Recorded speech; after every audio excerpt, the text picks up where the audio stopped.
Hello there and welcome to Art and Self. I am Cindy Ingram, your host and the founder of Art Class Curator, the Curated Connections Library, and the Art Connection Circle. In this podcast, we experience the range and depth of what it means to be human, seen through our connections and conversations about intriguing works of art. These art conversations are here to show you that art is here for you as a catalyst, a challenger, a coach, and a comfort. If you love listening to these insightful conversations and you want to be a part of them, I would love to welcome you into the Art Connection Circle. You can get more information at artandself.com/circle, or just click the link in the show notes.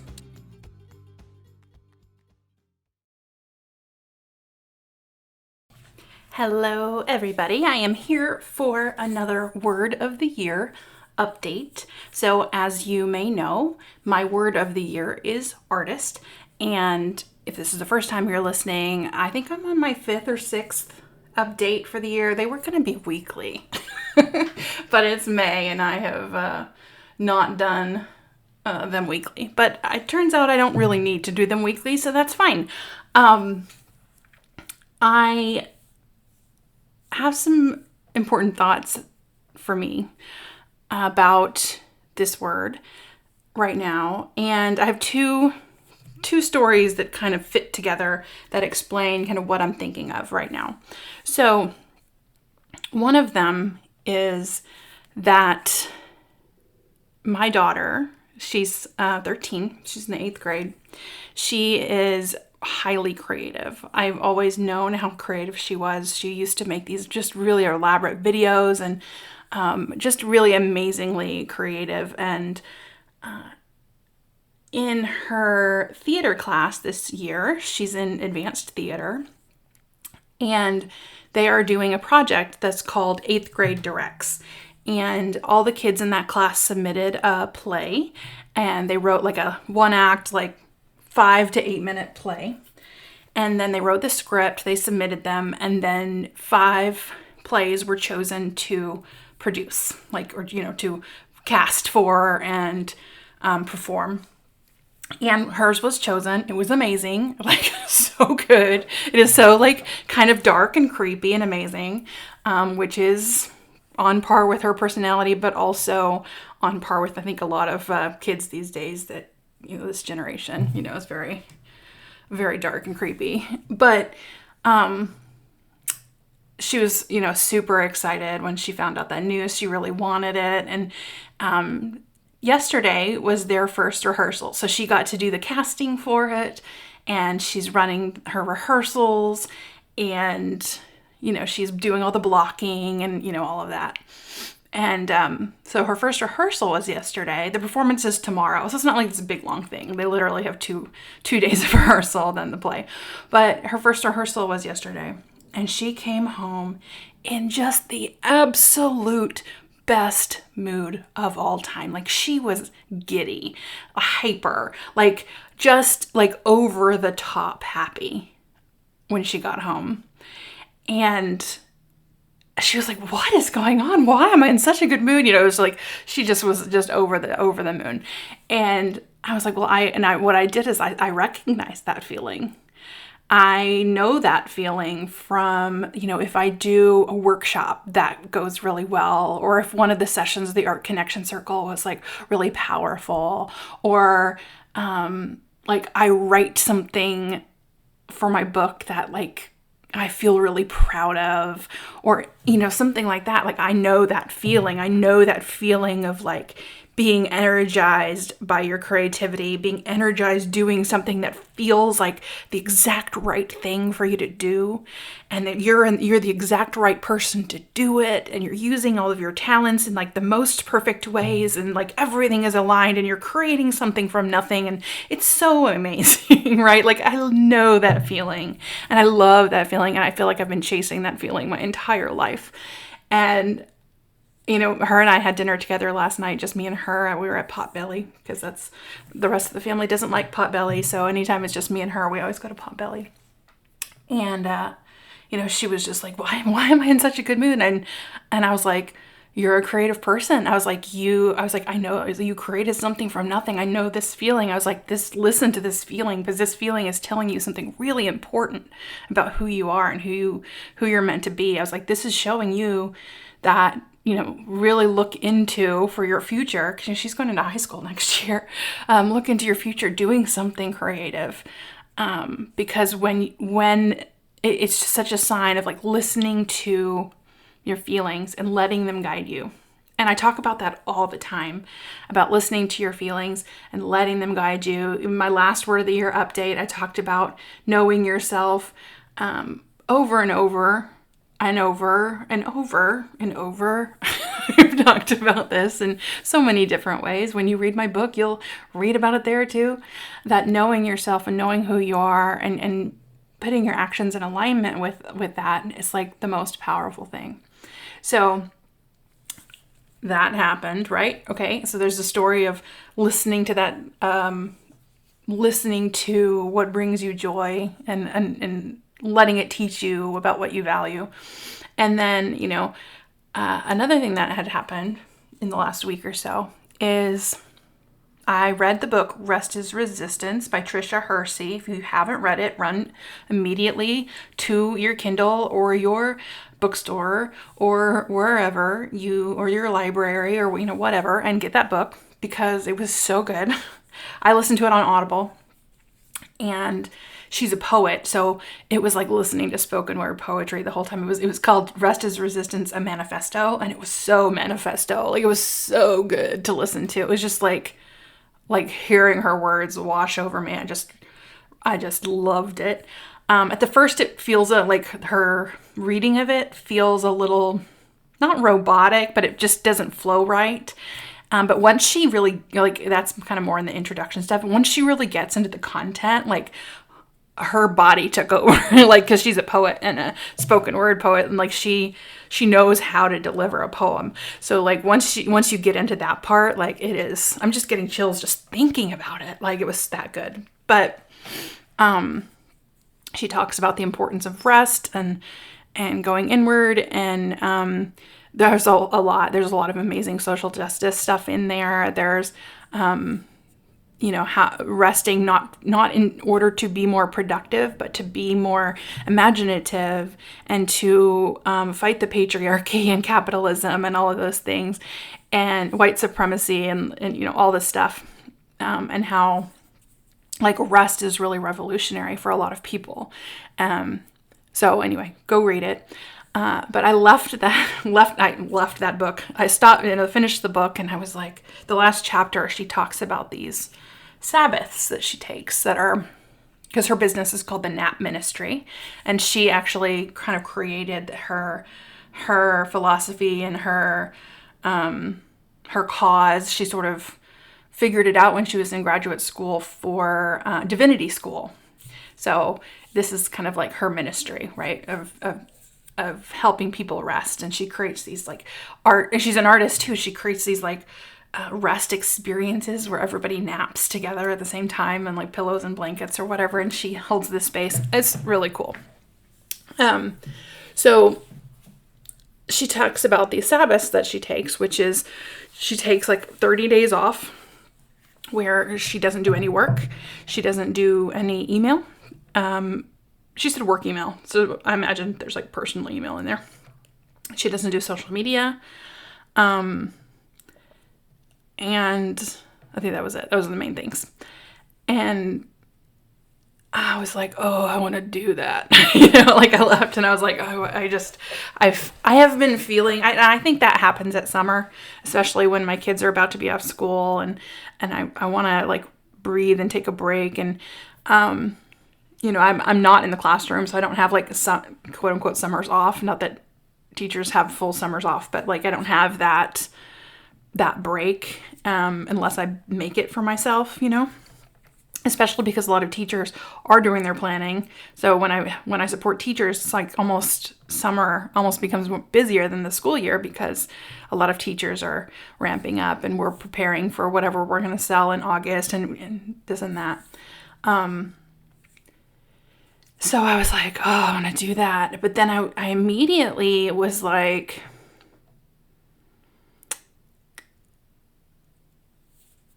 feeling guilty about doing that because I do have the Art Connection Circle scheduled for this summer, although it's not, it has people registered, but not a lot. I do have, of course, to finish my book. That's like priority one right now. But I immediately was like, no, I don't think I can. Can I do that? Can I?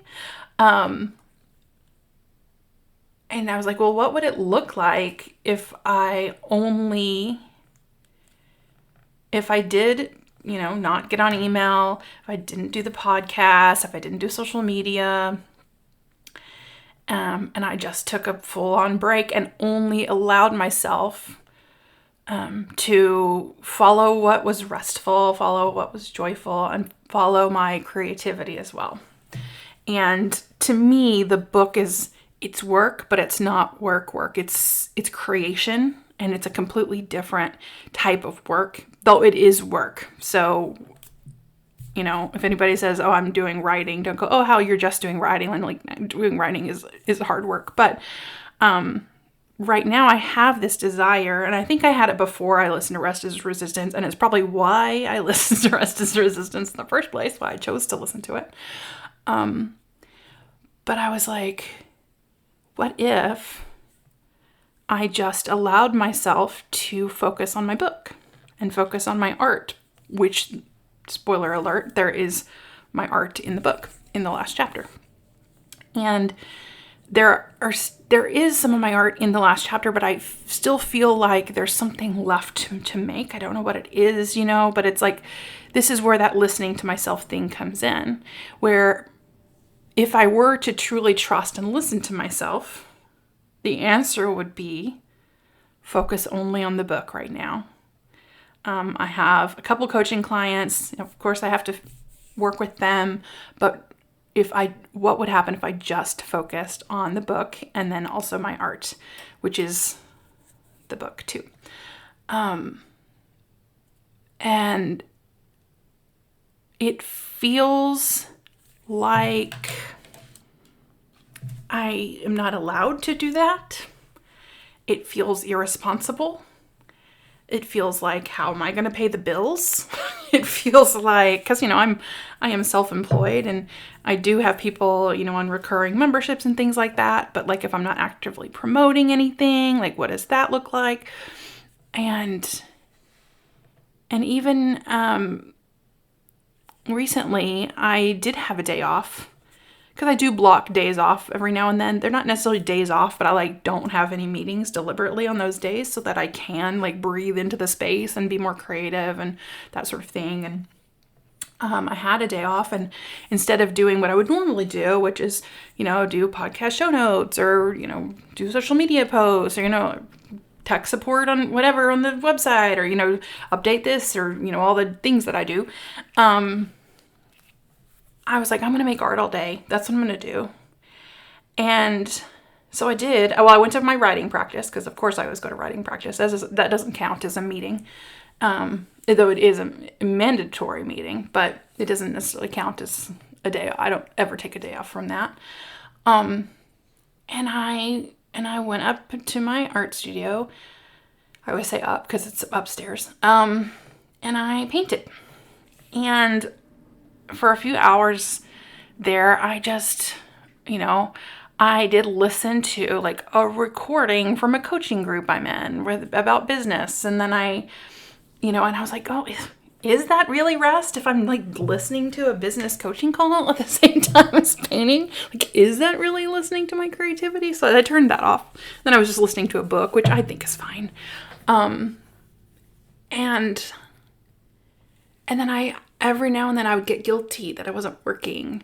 And then I was like, do artists get guilty for not working when they're painting, which is their work? If you're a professional working artist and you're painting, that is a good thing to do. So if my word of the year is artist, and I am saying I am an artist, why the guilt? I don't feel guilty when I go to an art museum, because on some of those days I do go to art museums. I schedule those on my calendar because I want to make sure that I remember to go and that I don't forget to see exhibits that I want to see, and so I can keep inspired. Like I have a museum visit scheduled next week, and I don't feel guilty when I do that because it feels directly related to my work. I connect with art. I find art to use in programs. I find art to use in the podcast. I grow from it. But and then when I'm writing, I don't feel guilty about that because I'm writing my book. I'm creating something. But for some reason, when I was painting, I did. So that was really fascinating to think about. But that if I fully listened to myself and listened to my intuition, which is what I talk about in the book, which is what I tell people to do all the time, it would tell me, now is the time to go inward. Now is the time to create. I have finished the book. I don't know if I ever said that on here. Probably not. Because the last episode was before the last word of the year episode was before I finished the book. I was near finishing it. But I've finished the first draft anyway. And so I'm going back through and I am editing, and I am ravenously reading memoirs suddenly. Like I could only read fiction this whole time I've been writing this book, and I would even try to read a memoir and I'd be like, oh, I can't read this right now. And like no nonfiction at all. Like I have a friend who wrote a book and released it while I was writing my book, and I read a good part of it, but I was just like, no, I can't read nonfiction right now. I couldn't do it. But as soon as I finished that first draft, it was like suddenly, it was like, I need to read every memoir I can find, and I need to read them as fast as I can. So that feels too a little bit like, it feels like, oh, I'm not working, I'm reading. But, Heather, my writing coach, says all the time that reading is writing. Like reading is working on your writing. Reading is working on your book. So anyway, so my intuition is telling me right now to make art, to write/edit my book, write poems, there are poems on my book, as you know. I kind of rolled my eyes on this, but I'm still getting used to it. I love poems. Turns out, as I'm editing, I'm like, oh, I've been writing poems this whole time. They've just been in paragraph form. I didn't know they were poems. And then I read the paragraph. I'm like, oh shoot, that's a poem. I didn't even know. I just formatted it differently. It turns it into a poem, really. I guess it was a poem already. You don't have to format it any certain way for it to still be a poem. But and I feel like anything else would be a distraction. And that, if I start really working on something else, that is time I'm not spending in this space of creativity, in these final weeks of making this book the best it can be. That if I'm distracted by all these other things, that like my full creative energy, my book isn't getting like all of me. And I feel like it's calling to me to give it all of me right now. So I just need to listen, right? And I need to not feel guilty about it. And that's what Rest is Resistance really allowed me to think about, and allowed me to kind of counteract those feelings of guilt that I was feeling yesterday, and coach myself through it. So yeah, that's what's going on. It's really interesting to look at what's happening right now through the lens of artist. Because in the past, it would always be through the lens of business owner. Is this going to pay off? Is this work going to then make money so that it'll make this work worth it? But in the end, that's not what an artist is thinking about. And it has never been what I've thought about when writing this book, especially like is it writing something that's sellable? I would not have put poetry in it because I don't think this poetry is particularly quote unquote sellable. But it's never been about selling. It's always been about, I have something to say, and I feel called to say it. And that's what being an artist is. It is what an art, it's 100% what an artist is you have this deep desire to do it, and that you can't not do it, you have to do it. And I think most artists none of them come at it from the perspective of, well, maybe not none of them. I just thought of a few that maybe this wouldn't apply to, but it is about expressing something that needs to be expressed. Something in you needs to come out, and it's not for the sake of money or the sake of whatever. It is for the sake of making the thing. And that ties me back to my daughter's joy at her theater thing, that like the joy of the creation process is fantastic. Oh, and like she didn't have to write that play, and she didn't have to, like she could have done tech, or she could have auditioned, like she could have done any number of things, but she chose to do what was the most exciting for her, and what would express what needed to, what was in her to express. Because even before she had this assignment, we went to a trip to Arkansas. I'm back to her again because I'm just so delighted. I can't wait to see her show. It's tomorrow night. I'm recording this on Wednesday, May 17th. So this podcast is going out tomorrow. So if you listen to it tomorrow, or the day it's released, she will, whatever, it doesn't matter. What was I saying? Oh, we went to Arkansas, and like we went with, there was 23 people, it was 6 families. And the kid, and we were in 3 cabins, 2 families in each cabin. And the kids were all running around, and they found in the woods these giant holes in the ground. And they were like, oh, they're graves. And they're like, oh my God, they're the size of bodies. And they were just like, oh, freaking out. And they were like, there's 6 of them. You know, they were just like, they were amazed by these. And that's all they talked about. And then my daughter was like, I want to write a story about this. And, you know, she was like coming up with a story. And so she was like, when I get home, I want to write a story about this. And then when it became time to write this play, she was like, I don't know what to write. She was like, I don't know what to do about this play. And I was like, well, you wanted to write a story about those graves. And then she was like, yes. So she wrote a story. Her play is about those graves, as like a story around them. And, it's so good. Oh, it has this amazing moment at the end. It's like a mic drop moment. Yeah,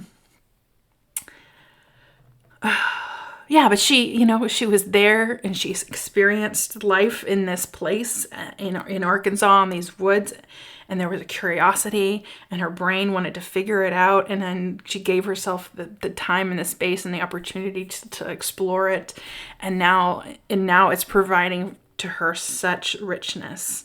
And so I think there's such a lesson in that for me too, that like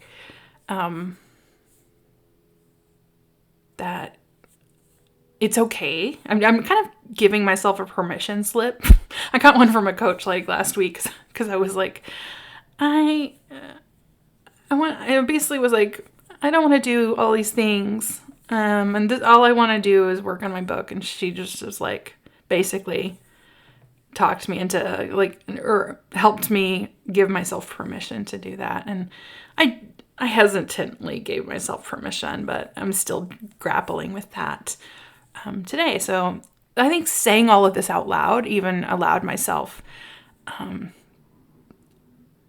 to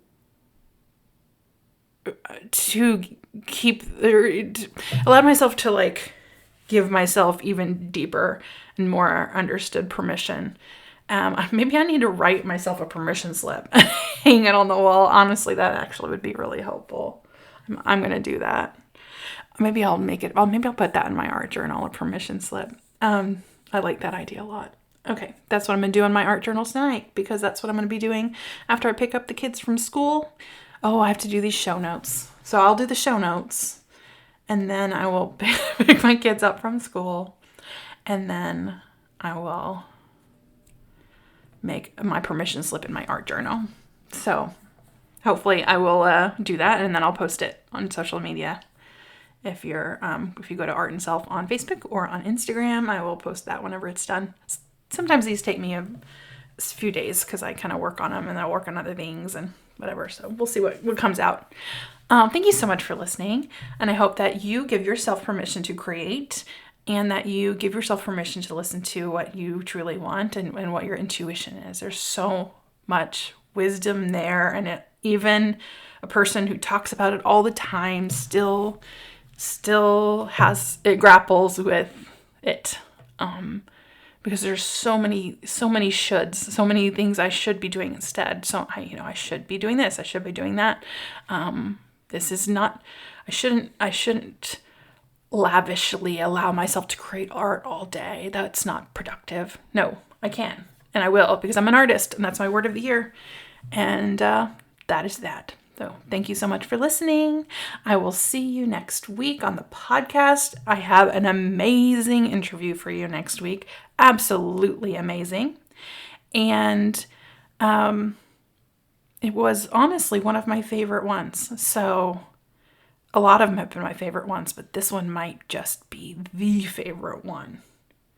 If we judge by that feeling that I got afterwards, which was very similar to how my daughter was acting yesterday after hers. So that's how I felt after. Alrighty.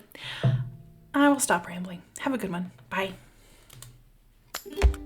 Thank you so much for listening to Art and Self. And if you loved what you heard and you want to be a part of these exciting conversations about art, I would love to invite you to join the Art Connection Circle.